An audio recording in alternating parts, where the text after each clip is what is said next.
My son at the age of 16, actually 14, 15, he jumped off the porch. He wanted to start experiencing what life was in the world. Justice conversations. We talking back and forth like it's just us in conversation. Let's start the conversation. It's just my observation. They run this nation with hatred like we not one creation. Maybe we all in the matrix. I need some confirmation. You feel these streets getting hotter like it's summer vacation. Justice conversations.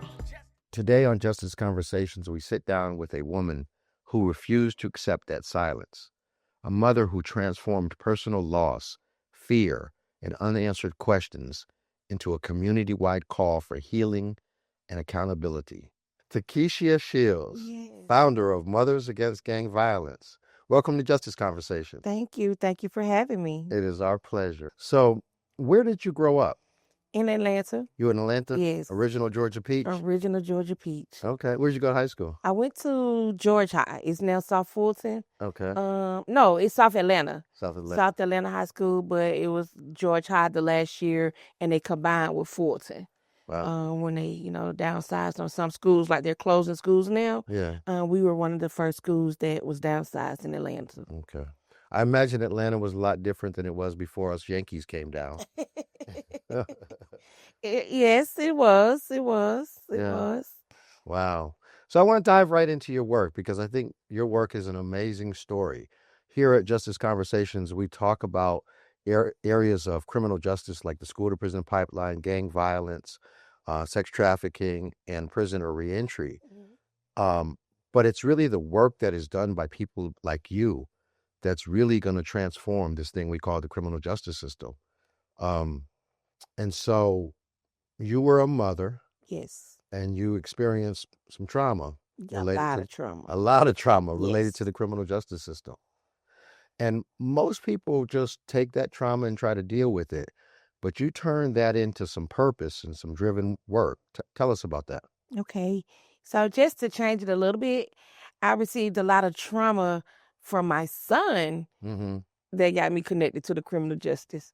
Because, a lot of times we blame it on the criminal justice, Mm-hmm. and I can be so angry, but it was the decisions that he made that led us into that era.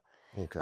And so with that, my son at the age of 16, actually 14, 15, he jumped off the porch. He wanted to start experiencing what life was in the world.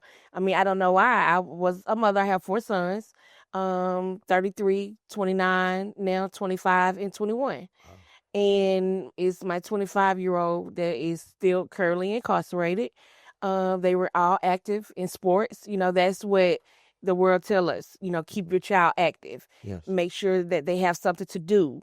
Make sure they're around positive people. Make sure, and I thought that I was doing the right thing. Mm-hmm. But it's something out there that captured his attention. And when it captured his attention, I was in denial. Yeah. Yep. You didn't see it as it was coming? I didn't know it because I didn't think it was for me.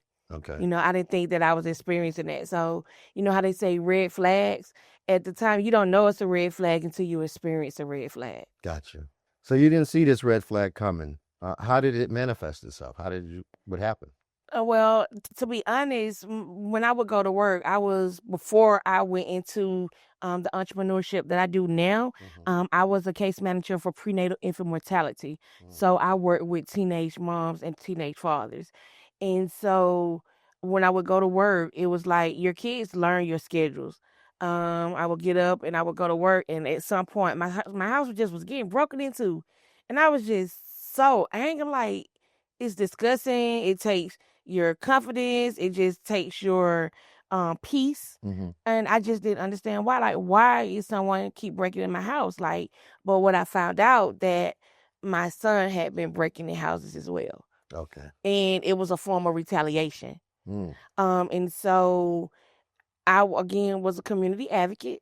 And so, working in the community on a booster mom, I knew the coaches, and, one of the parents and one of the coaches was like, Miss Shields, I hear your son breaking the house, but I'm like, no, I thought he had a schedule. I didn't understand it, but I didn't put two and two together. Mm-hmm. And so that was one of the first red flags that retaliation was coming back because of some of the behavior change that he had been doing. Wow. Wow. And then did it get more serious or more intense or what happened? It got very serious. It did. He's incarcerated. Okay. How so? It got very serious because it's because he was 15, so young. What parents don't know is they calculate points. 1 point for breaking the house, 2 points for breaking their cars. And I think as he started me going to juvenile, he started meeting, new opportunities, not Right. for crime. Wow. He started meeting new opportunity because he would call me and be like, "Mama, you gonna teach me how to drive?" So in my mind, I'm like, "Oh, so now you want to steal cars?" Because I'm like the inquisitive mother. I may be a little shy, but when you hop off the porch, I have too. Gotcha. So I know a little bit about the street. So you not getting over me now. I see. I have a vision to what's going on. So you're not gonna play. You're not gonna manipulate me to think you want to do something different. Yeah. And so when he got out, I would hide my keys. I would sleep with my keys. I had older sons, so they had cars. So, we would try to put things up so he would not get them. To this day, he still doesn't know how to drive. He's 25. Right. He got locked up as a teen. He got arrested and charged as an adult, correct? He did. Wow. So it was something serious. It was very serious, a very high profile case. And ultimately, does he go to trial or does he enter a plea? He enters the plea. Okay. For substantial time. Mm-hmm. Yes. And so when did it click in for you I got to do more than just be a mom in this situation, and you end up starting an organization? Before he was charged as an adult. Okay. I started the organization when I learned of these red flags. And so I was like, when you go to work, I wasn't productive at work because I was stressed. He was, getting suspended, or you would drop him off at school and wouldn't go to school, go to class, skipping class. And, you getting those phone calls. So I was like, well, I'm going to start me an organization. Actually, when we would go to court, juvenile, we had to take parenting classes. So juvenile in DeKalb County, they had him in a lot of different programs to prevent, him from going to adult. He went to Scared Straight. He was in alternative school, and as parents, you're mandated to take these classes. And so I would go, and then I started making flyers, and I asked the parents, I was like, well, we only have to go for 6 weeks or 6 months. If I continue and start a program, would you come? And the parents in my parenting class, they did. So I actually started the program in 2016, actually got the organization in 2017. And like I stated, my son's been incarcerated. It will be 10 years in November. So for 9 years, every Monday, I kept the parenting class going, and I still do parenting classes to this day. Was it called Mothers Against Gang Violence from the beginning? Yes. Why did you choose that? Because I'm a mother. Okay. And they always say that when you have more than one child, you got a gang of kids. So I have 4 sons. So I was like, I have my own gang. You all are my gang. Okay. Yeah, they were my Kool-Aid gang. So I would tell, and I would invite individuals that would my son felt that he was connected to the group, because I was like, you're not gonna take control and have him just knock on my door and think he got to leave because you are an OG or anything. I wanted them to see that I had control, because sometimes gangs, they don't like control. So you knew you were dealing with a gang. I knew I was dealing with a gang. And so I would invite them, and then I would say, well, he can go when you all come to group. And so then we would have sessions, and we would talk, and they actually showed up, a few of them. And we would talk about grade point averages, and they were like, we don't go to school. Why do we have grade point averages? I'm like, well, you got straight A's for stealing cars. So you're a straight A student in the streets. So they was like, bro, your mom's smart. So to make them think that you're, worthless, why you leaving? To let him know he did have structure in the house. Because a lot of times they say, when I say they, I'm talking about the community, that, kids don't have structure if a dad is not in the house. People have control. But I had a community of men. I had coaches. I had principals. So my kids were surrounded by individuals that gave them positive affirmations and positive things to do. He just selected to do what he wanted. And he wrote me a letter once he was actually sentenced. And he said, Mom, I want you to just know it was not your fault. So he realized that what was going on and what was happening and the choices that he was making and whatever reasons he decided he was making those choices. He was aware that those were his choices and you weren't responsible for them. Yes, sir. Wow, that's a big step. Thank you. That's a big step in anybody's process. Would you say that his journey has allowed him to continue to grow in that direction of understanding himself and his choices and so forth? Yeah, it has. Okay. I call him my promise child. Yeah. And I started calling him that even before he became incarcerated. Because we looked in the Bible and we were really read, like Cain and Abel. You had that good son and you had that one son that I don't want to say was bad, but he was distracted. Mm-hmm. And so he was my promise child. So I don't feel like I would be where I am if I hadn't went through the things, with my son. And I think that as he's incarcerated, a lot of people say, well, where does his focus when he come home and he gets ready? I can't say where his focus is, but what I can say is that I'm planting seeds, Mm-hmm. while he's incarcerated. So sometimes he would say, tell individuals that's coming home, but I'm very selective of who I work with because in prison it's very dangerous and people, they can extort, you. So I don't try to help, a lot of people I can refer. So I think we both are using our purpose in the way that we manifest ourselves. And you have a phrase. It's like parenting doesn't stop just because your child's incarcerated or something like Yes. that. Yes. Yeah. So you're a living example of that. Expound upon what that means, parent. Well, because we know that a lot of our youth are being sentenced as adults, in PTA, the school to prison pipeline, the school asks you to be on the PTA. So once you go to Jackson Diagnostics, for a lot of our parents, you can't talk to your kids while they're going through that process of knowing what facility, if they're going to go to a maximum, a medium. And I learned that. And I learned that I went back to school. I didn't understand the laws. I didn't understand his sentencing. I didn't understand every time I went to juvenile, I had to sign the papers. So I wanted to go and learn what I did not understand. And I felt like I was a trust factor to take back to the community because I wasn't the judge or I wasn't the probation officer. And so when he was getting transported to Jackson, I called down and I asked, can I be the PTA parent of Jackson? Oh, really? I did. And they allowed you to? They didn't, want the. I'm not gonna say they actually allowed me, but the representative, she was impressed. Okay. She was like, she had never heard a mother or a parent call down there and say that. And so, we know that they trace phone calls when you're talking to your families. And so I just, before he left, I was like, well, I read up on Jackson. So they have to know what you rep. They have to make sure that you're getting your eye, ear, and dental. Everything that you have to do when you enroll in school, they have to assess you when you're in those facilities. So I wanted to make sure whether they thought they gave me permission or not. Did you assess what you're supposed to assess? Mm-hmm. Did you assess? I don't have to talk to him, but they have counselors. Did you assess?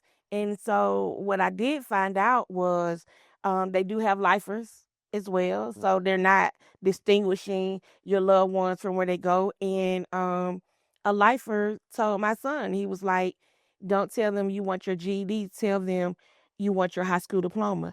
And it's only, I want to say two, now maybe three prisons that offer high school diplomas. And sometimes your question kind of helps them make decisions on where they're going. And he was able to go to a facility where he got his high school diploma. And so he still graduated. I didn't get to see him in his cap and gown, but he still graduated. And he graduated with honors in prison. But that was because I said, I'm not going to stop parenting. They don't make the choices. I make the choices. They just gave him the sentence. Wow. Yeah. So you started this organization. Walk us through a little bit of the day to day, week to week. What do? What's Monday look like versus Saturday? That kind of thing. What is the work? Well, when I first started in 2017, every Monday, because I still needed a full-time job, so I was working full-time. So every Monday, out of the West End Branch Library, behind William Watkins Funeral Home, we would do family engagement groups. So the topics would be what are games, what are hybrid games, for the parents. What is your area code? What is your zip code? So you can know what gang is in your community. How do you get the parents to show up? Because I'm in the community. I'm in CK. Yeah. I'm from Atlanta. All right. And okay. Yeah, but honestly, trust. Okay. Before this became my story, I was working with families with prenatal infant mortality. And so I saw a lot of parents that kids were birthed. And so as they became older, their kids were getting in trouble. So when they started going to court, they was like, I know Miss CK, because what was one of the challenges in the courts, families were not coming. And I knew families would come because it was stressful. Very stressful. And it was embarrassing. Yeah. And so when they saw somebody that they trusted and they was going through the same thing, they came. Okay. So Monday, family engagement. Monday, family engagement. And then I started seeing individuals like yourself. They noticed, the work that we were doing with the families, and they was giving me opportunities. So I ended up going to Roselle Fan again Monday, because the rooms increased. And then it started going from gang to gun violence. And so not only were I working with families that had been impacted by incarceration, I started working with families who were losing their kids at a high impact. Yeah. And then I was like, To gun violence. To gun violence, yes. Sure. And then God blessed me with a building. And so, because it was growing. So I started seeing going to court, I started seeing some of the things the challenges that the families was having. It was our kids getting kicked out of school. School to prison pipeline. School to prison pipeline. And that was my son. My son he's been to every court in Atlanta. And he's probably been to every school, high school, because he was getting kicked out. And what would frustrate me sometimes is because I had one administrative to say to my son, do you want to be here? And he said, no. I'm like, that's going to be the answer. Like, we're not going to enroll them. Yeah. Like, don't ask a child, do they, when they're parent? You know what I'm saying? Give them that opportunity, to come in, because they're not going to always give you the answer that you want. So when a parent has to go to work, they don't have childcare for a teenager, so that's going to give them more free time to maneuver their way in the streets. To the streets. That's what he wanted you to say. Yeah. And so what I did was I took things that hurt me, that I was hearing from individuals that I was trying to get help from, and I was like, okay, I'm creating an alternative resource center. So when they get kicked out of school, they can't go to alternative school, because that's what happened to my son. I'm gonna create that. I need therapy. Oh, okay, I'm gonna work with community partners, and I'm gonna put a therapy. Oh, they like music. Where does that come from in you to see something and create the solution? Prayer. Okay. It came from prayer. Now when my son first came incarcerated, I cried for 3 years. Oof. I was hurt. I was embarrassed. Yeah. I was hurt when I would be at the gas station. When I would see some of his friends or people I didn't know, and they'd be like, "Auntie, he good?" And I'd be like, "Is he good because he did something to you, or is he good because you want to know?" I went into protection mode. Gotcha. So But prayer is the source that brings it into existence. yes. Because you put things into action, not just words. So you talked about Monday. Tell us a little bit more about the rest of the week. So now we have the resource centers, the MACV Resource Center, and so the MACV Resource Center is from 9 a.m. to 2 p.m. I only have 15 students because I want to make sure that we're touching the lives. I don't want 30 students, because sometimes they say the school classroom is too many students and you can't connect with 25 to 30 students. And these youth have some outside issues. Gotcha. And so we want to make sure that they're getting their education. So on Mondays, they have math. I partner with Life Christian Academy. They have math, and then they have their Tutoring. No, they Classes? they have classes. They go to school, Okay. and these are individuals that have got kicked out and they are expelled. And so it's like homeschooling, Yes. but they come to a facility Okay. and they have Beautiful. teachers and they Like have. the alternative to the alternative It's the school. alternative to the alternative. Yeah, because the alternative schools got some issues. Yes. And so you're the alternative to that. Yes. All right, go ahead. Yes. And so they receive life skills, they receive counseling. So what it is a hub where they receive wraparound services where the parent doesn't have to get off work. So they receive counseling while they're at school. They receive their education while they're at school. If they want to play a little music, we work with music education, so they really receive a little music therapy. We have interns from Atlanta Area Tech to get in their case management, and we would go to court so that their parents would not have to take off. And it's been a little bit convenient because a lot of times the probation officers and the attorneys can't locate them because they are all over. And they would call and they can see them. Well, we got a counseling and we can't get in contact with the mom. I'm like, well, they're at school. Well, can you give me a room? Or they probation officers. So it gives the probation officers and the other community resources a safe place where they know you can't come and arrest them. Just because they didn't do what they did out in the street, I'm not giving you access to arrest them. I'm giving you access to give them services. Now, if they violate probation, you got to get them wherever they violated probation at. So there's a choice between the justice system and a choice between the youth and the families that say they know that they're not going to get arrested, but they allow their kids to get the services. So does the school, the alternative to the alternative, does that have a separate name or is that just Mothers Against Gang Violence? The school has a separate name. What's that name? Life Christian Academy. Life Christian Academy. Yes. Okay. Mhm. That's phenomenal work. That's huge work. Thank you. Yeah. I mean, if we do not mess with the school to prison pipeline and gun violence, we're done. We might as well just give up talking about criminal Yes. justice. And so I'm just honored to sit next to someone who's doing that work. Thank you. Is there any more to the week? Well, any more to trainings, like again, we're growing, and so I'm like auntie or mom, and so working with individuals that are in their age range. So we have youth that are young as 14 to 18, in the schools. So being able to have case managers like 22, and 24 that we can train that they can relate to because I know my history. They know, the Gen X history. Then now they're able to talk and communicate and educate, and they're getting degrees, and so we'll have more judges, and and they can actually have time if they want to do studio time. They have to book it. So the day is what we make up. We have a Toastmasters for our young ladies and our young men so that they can advocate when they go to court. Toastmasters. I love that Yes, program. yes. You got to understand. We have Yeah, to talk. understand what those laws are. But we also have So the Toastmasters helps them with like public speaking. public speaking. So when they go to the judges and they talk and what are you doing? What is your work? Are you receiving?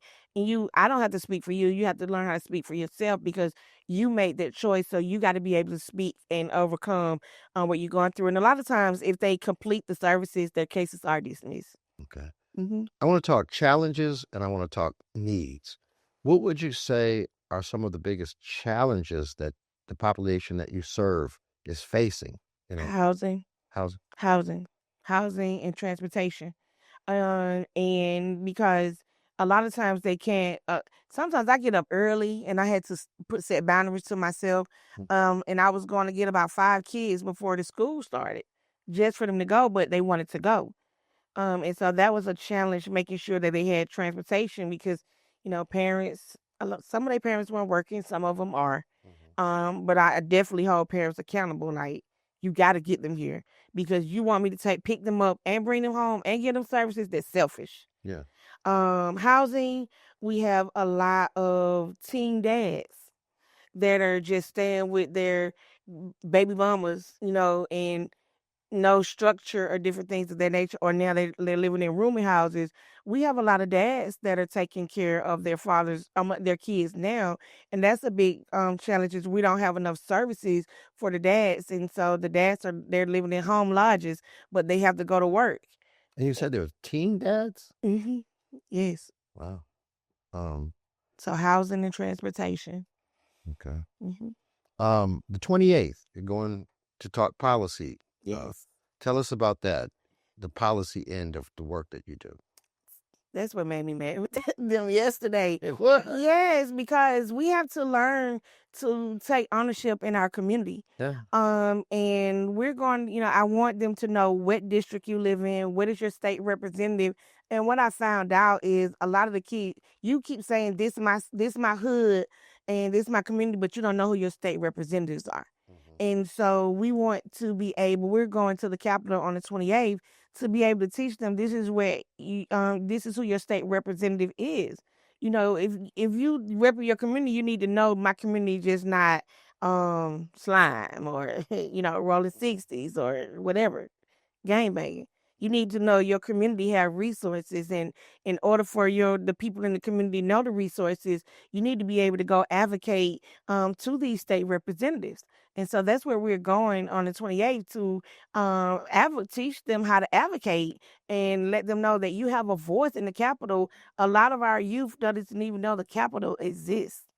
A lot of our youth doesn't even know who Bernice King is. So if they don't know who Bernice King is, they don't know who Dr. King is.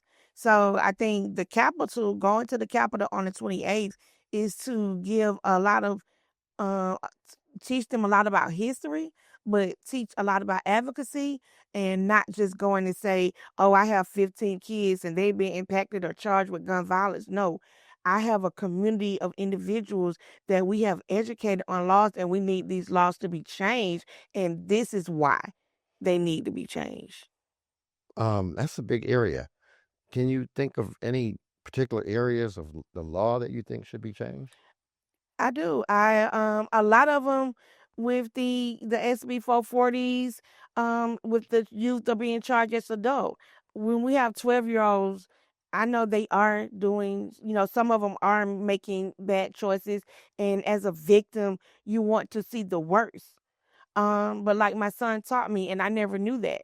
When you come in, his hope is at least I have a exit date or return home date. We have a lot of generational kids that do not have a return home date because they have XXXXX on their sentencing. If you know incarceration, XXXXX mean they have life. Mm. Mm-hmm. A 12-year-old, I don't Life. get in life, and they haven't lived life, and we haven't taught them life, and they was born into a life of survival. So what can we do different in the laws? We have Glock. We went out to, if you've been to the Glock headquarters, have you ever been out I there? have not. The Glock headquarters is surrounded just like a prison. Really? Yes. They have the different fences and the different security cameras and everything. I'm like, if you have this much security around a facility that sells guns, how are these guns getting into our community? Mm-hmm. So we need to hold them, the Glock company, accountable for what's being. I know they're breaking into cars and different things. So we need to hold the companies accountable, and we need to hold the community accountable, but we have to make sure that it's equal accountability. Yeah. You mentioned parenting classes.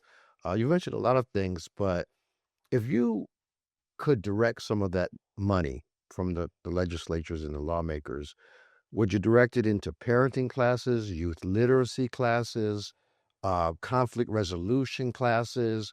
If you could control the purse and say, I want things to go this direction and the other direction, what areas would you put money into?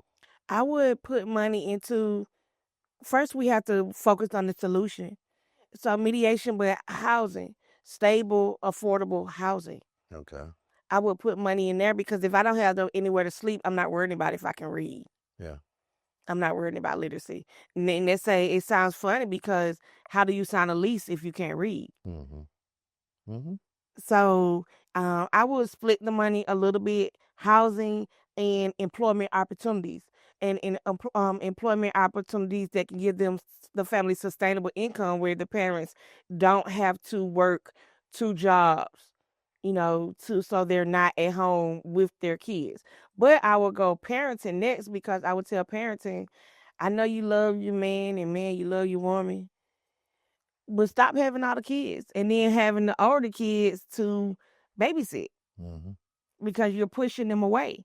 because that brings not sustainability in the home, and that's making you have to go and work two different jobs because you made the decision to have six kids or four kids or different things of that nature. So I would kind of split up the funding, but first housing, income, and then parenting, and then yes. Okay.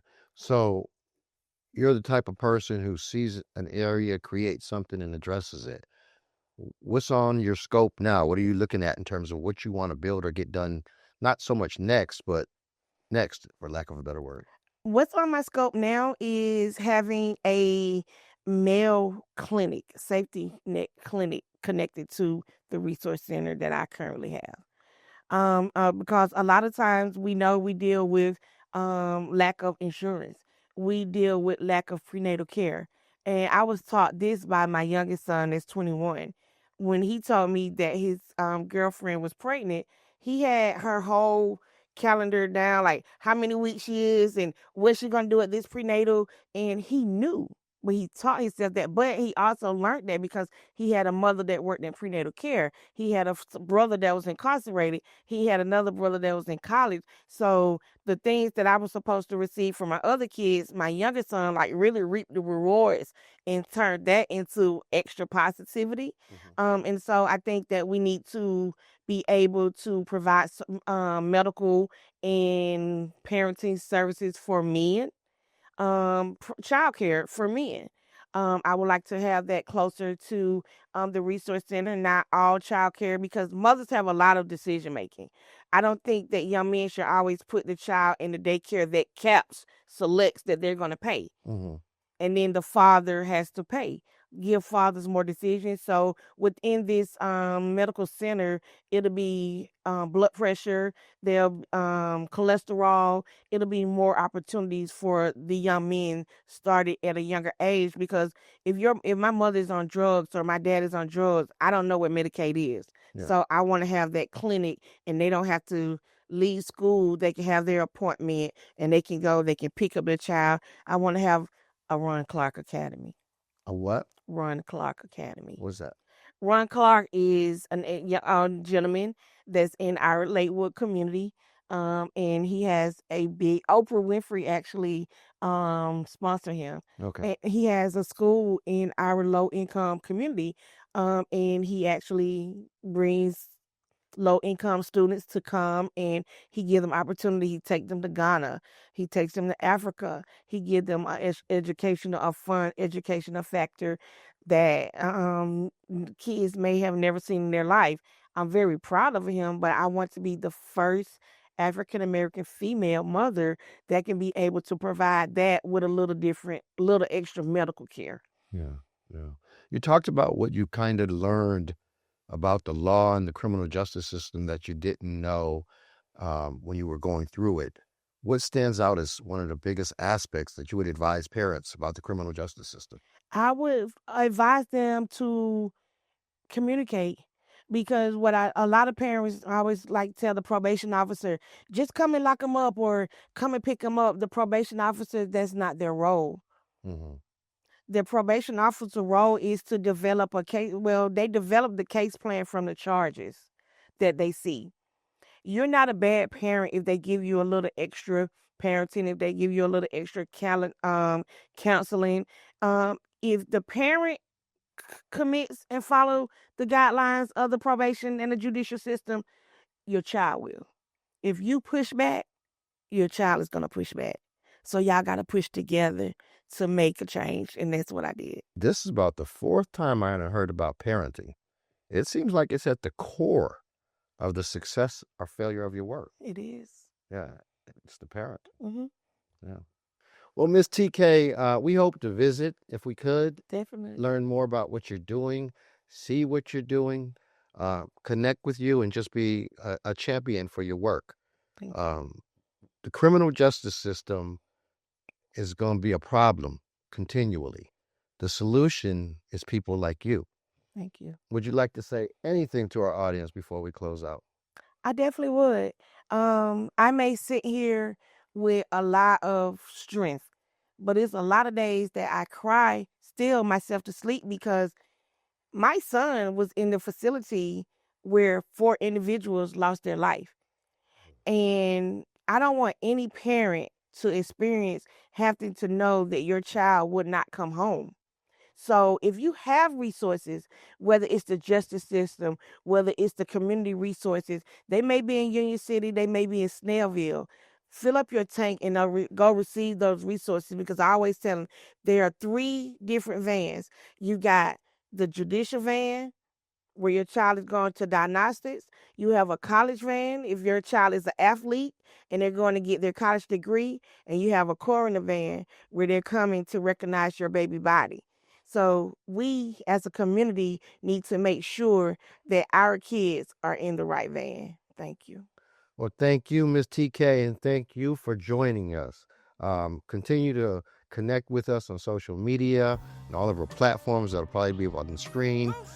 Continue to follow our work, and we'll continue to go into the community and find people like Ms. TK. Thank you. Right, Ms. TK. Peace. Let's start the conversation. It's just my observation. They run this nation with hatred like we not one creation.